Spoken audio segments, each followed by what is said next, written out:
Mga kaibigan, handa na ba kayong marinig ang isang kwentong magpapakilabot sa inyong mga kaluluwa?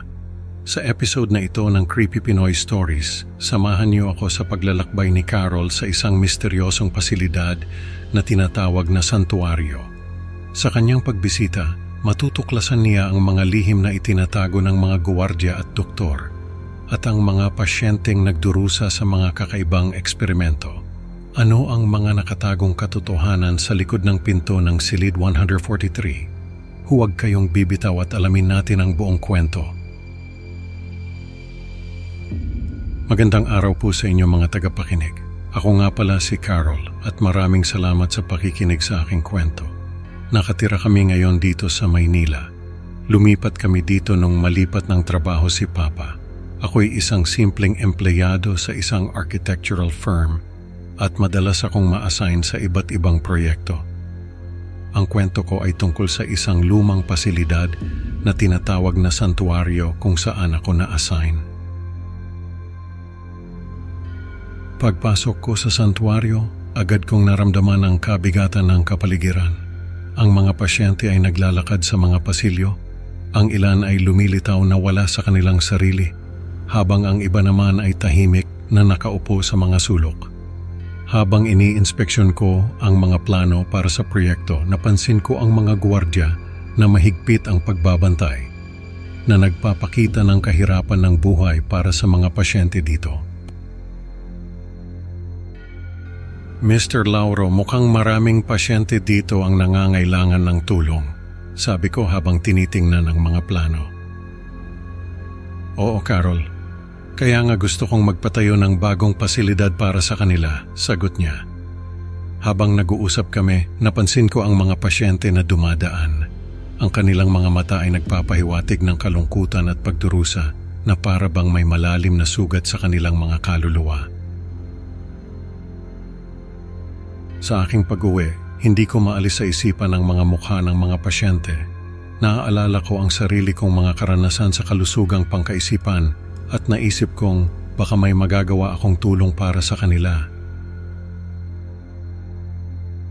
Sa aking muling pagbisita sa santuario, narinig ko ang mga staff na nag-uusap tungkol sa mga voluntaryong programa. Naisipan kong mag-apply bilang voluntaryo. Matapos ang ilang linggong pagsasanay, nagsimula na akong magtrabaho sa pasilidad. Nakilala ko si Aling Nena, isang matandang pasyente na mahilig magsulat ng mga tula. Habang nagkukwentuhan kami ni Aling Nena, napansin ko ang kanyang mga tula na puno ng lungkot at misteryo. Bakit po ganito ang mga tema ng tula ninyo? Tanong ko. Ito lang ang paraan ko para mailabas ang nararamdaman ko, Hija, sagot niya habang hawak ang kanyang lumang notebook.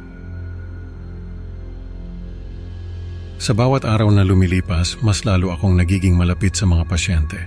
Nakikita ko ang kanilang mga pinagdadaanan at ang kanilang pag-asa sa bawat araw.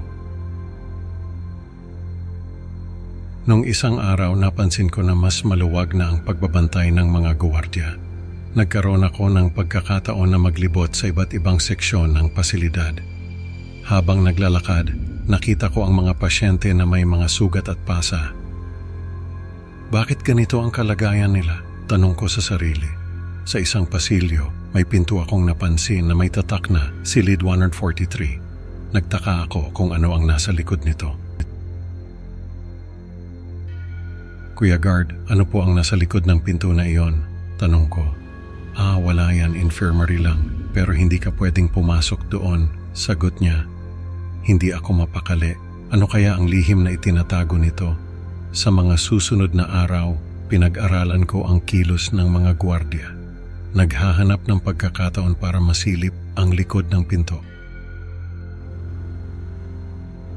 Isang gabi, nakita kong abala ang mga gwardiya sa ibang bahagi ng pasilidad.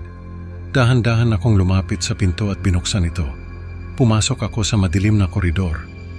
Ang lamig ng hangin ay kakaiba, nagdudulot ng kilabot. Habang naglalakad, naramdaman ko ang pagiging mabigat ng bawat hakbang. Sino ka? Anong ginagawa mo dito?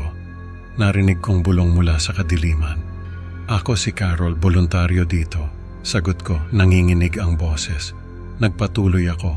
naririnig ang mga tunog ng makina at bulong na hindi ko maintindihan.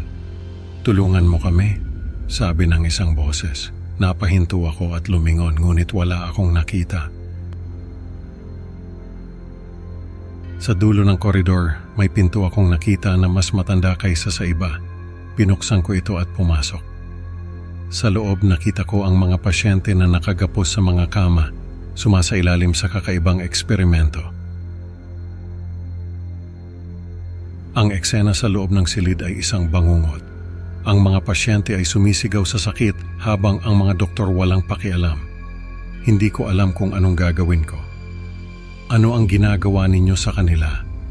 Tanong ko, halos hindi makapaniwala. "Sinusubukan naming malaman kung may kaluluwa ang mga masasamang tao," sagot ni Dr. Dante. "Paulit-ulit naming pinapatay at binubuhay ang mga ito." Hindi ko mapigilan ang panginginig ng aking katawan. Nagdurusa ang mga pasyente sa matinding paghihirap. Punong-puno ng takot at pagdurusa ang kanilang mga mukha. Hindi ko na kaya pang tumingin pero hindi rin ako makaalis.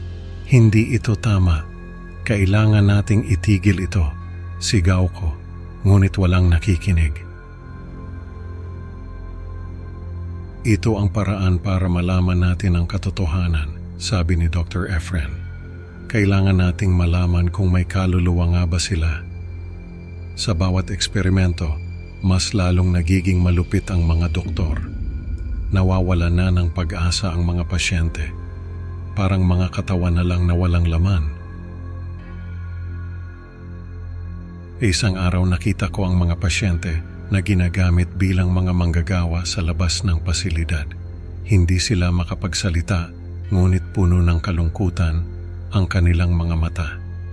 "Hindi na sila kayang mamatay," sabi ni Dr. Gino. "Ginagamit namin sila bilang mga manggagawa dito." Napahinto ako at napatingin sa mga pasyente. Ang mga ito ang mga taong nakita kong nagwawalis ng mga hakbang araw-araw.